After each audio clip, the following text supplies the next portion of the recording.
Como vai a relação entre o presidente Jair Bolsonaro e o partido dele, o PSL? Alguns sinais mostram que não vai lá muito bem.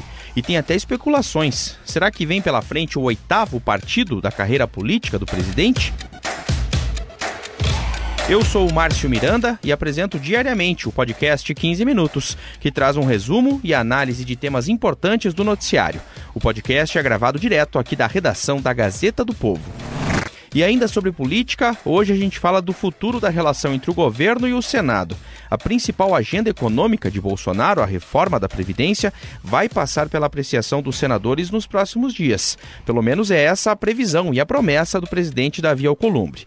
Agora, a relação entre Planalto e a Casa foi meio conturbada nos últimos dias. O Olavo Soares, repórter em Brasília, vai analisar o assunto daqui a pouco.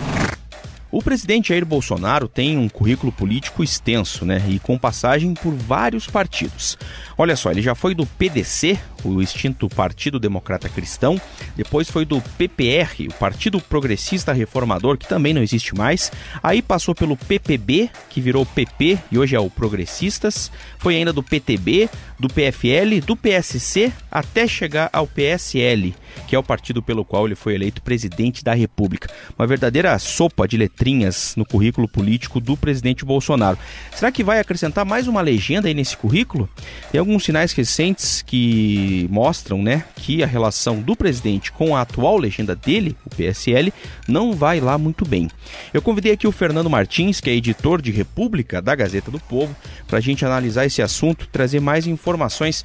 Quais seriam, Fernando, esses sinais de que o presidente Bolsonaro não estaria muito satisfeito lá com o PSL e também essa relação meio conturbada até da família do presidente, nesse caso, Fernando? Olá, Márcio.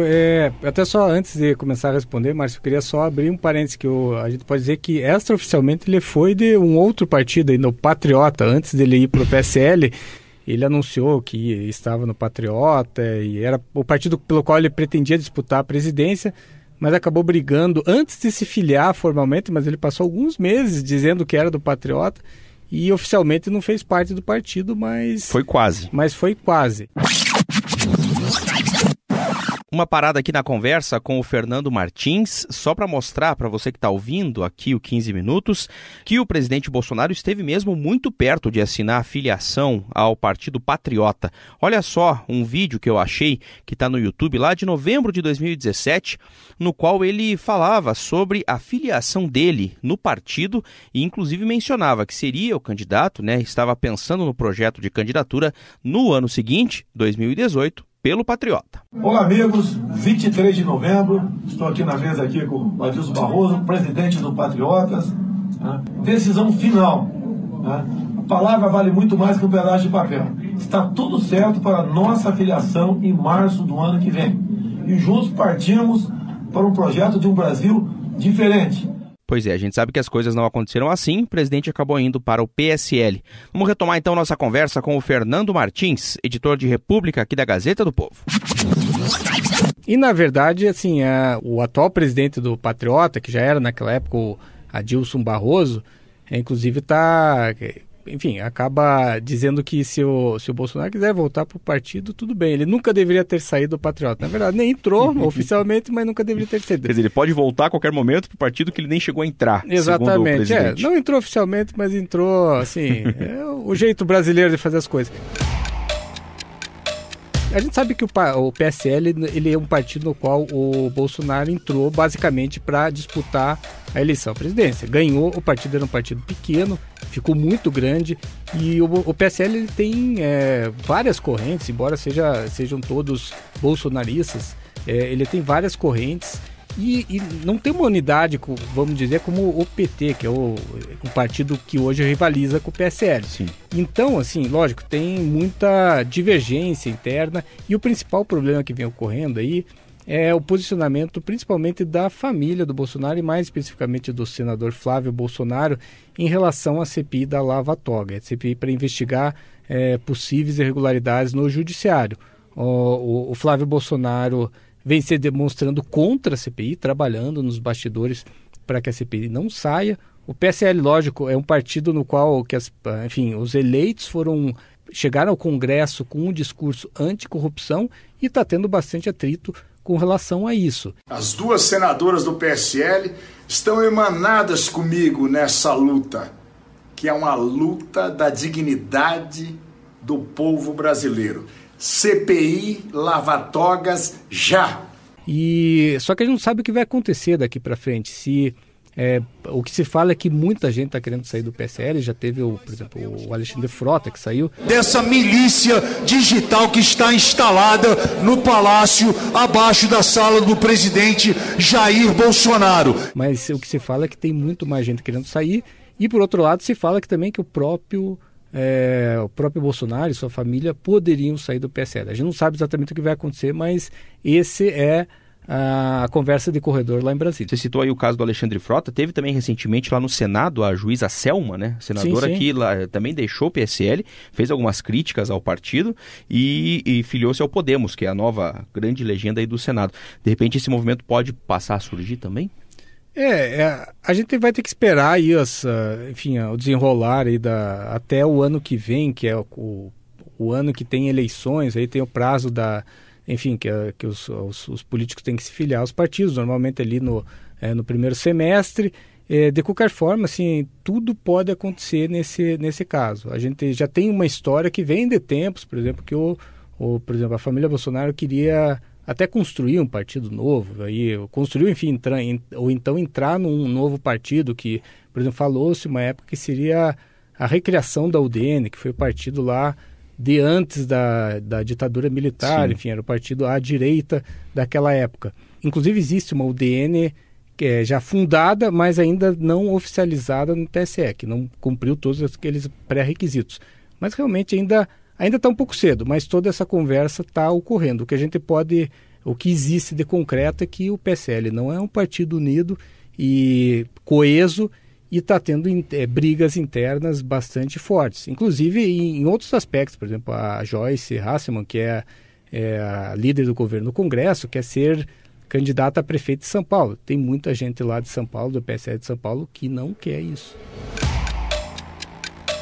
Pra gente fechar até, Fernando, pegando um pouco também pelo gancho do partido, a gente até comentava aqui antes de começar a gravação sobre como isso também fala um pouco da história da política partidária aqui no país, né? A questão de você ter legendas pequenas que tem praticamente donos, né? E às vezes nem tão pequenas, outros partidos também um pouco maiores são praticamente de alguns donos dessas legendas. No caso do PSL aí, o Luciano Bivar, que é do deputado federal por Pernambuco, ele é praticamente o dono da legenda, como tem outros. Você citou aí o do Patriota, que também é o antigo PEN, né? O Partido Ecológico Nacional, que também é praticamente um dono. Na verdade, Márcio, o que a gente tem no Brasil é como partidos que haja uma democracia interna, que haja alternância de poder, são as exceções. Em geral, o Brasil tem mais de 30 partidos. Em geral, os partidos eles são dominados aí por famílias, dominados por pequenos grupos há muito tempo. Um partido, por exemplo, médio, que tem vamos colocar entre aspas, que tem um dono é o PTB, por exemplo, o Roberto Jefferson, ex-deputado, né? Envolvido no mensalão aí. Ele manda no PSL, é presidente. No PTB, né? No PTB há muito tempo. O PTB sempre defendeu essa reforma. E a bancada do PTB, liderada pelo deputado Pedro Lucas, votou... O PDT também é um partido que é de médio para grande, aí, que tem o Ciro Gomes tentando ser candidato a presidente. O presidente do partido é o Carlos Lupe, já há muito tempo, desde que o Leonel Brizola, morreu. Ele comanda a estrutura partidária. Então, assim, no Brasil a gente tem bastante dificuldade e essa é uma discussão que se fala muito pouco, assim. A gente fala muito de democracia, mas dentro dos partidos tem pouca democracia. E com certeza vale 15 minutos só sobre esse tema que a gente vai conversar no futuro. Fernando, obrigado. Até a próxima. Até a próxima. A gente permanece falando da política em Brasília, aqui no 15 Minutos, conversando agora com o Olavo Soares, que é repórter da Gazeta, da editoria de República. Nosso assunto é o clima entre governo e o Senado. Por quê? Porque tem coisa muito importante que vem aí pela frente e tem uma expectativa sobre o que vai acontecer na semana envolvendo aí votações no Senado e a preocupação do governo com elas. Olavo, que perspectiva a gente pode ter depois de alguns dias, digamos assim, controversos nessa relação entre senadores, o Senado e o governo nesta semana que está entrando, hein, Olavo? Olha, a principal expectativa por parte do parlamento e também do governo é que finalmente haja votação em primeiro turno da reforma da Previdência no Senado, né? A reforma da Previdência, a votação da reforma em primeiro turno, ela estava prevista para ter ocorrido no dia 24, na terça-feira, no dia 24 de setembro. Só que meio que de última hora, na segunda-feira, dia 23, o presidente do Senado, Davi Alcolumbre, cancelou a votação e convocou uma sessão do Congresso, que foi uma espécie de uma reviravolta na agenda que pegou muita gente de surpresa. De maneira nenhuma eu gostaria de cancelar a leitura do parecer do senador relator da reforma da Previdência. Se cometi um erro, peço publicamente desculpa. O compromisso desta presidência, da Secretaria da Mesa com todos os senadores, é que a gente vote na terça-feira, no plenário da CCJ pela manhã, a reforma da Previdência e tarde e noite da terça-feira a gente possa votar em primeiro turno, cumprindo o calendário que foi estabelecido por todos os líderes.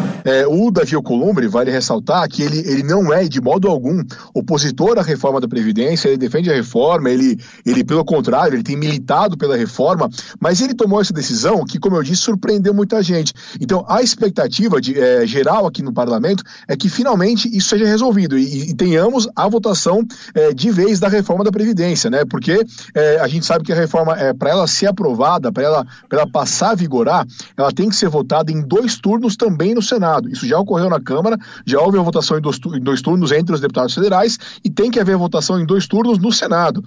No começo do ano, o governo falava em aprovar a reforma até o fim do primeiro semestre, depois adiou um pouquinho até agosto, até setembro, enfim, agora se fala na primeira quinzena de outubro. Então, assim, se não houver a votação da reforma em tempo hábil até a terça-feira, pode ser que a gente tenha mais atrasos, mas, como eu disse, há uma grande expectativa de que finalmente tenhamos sim essa votação.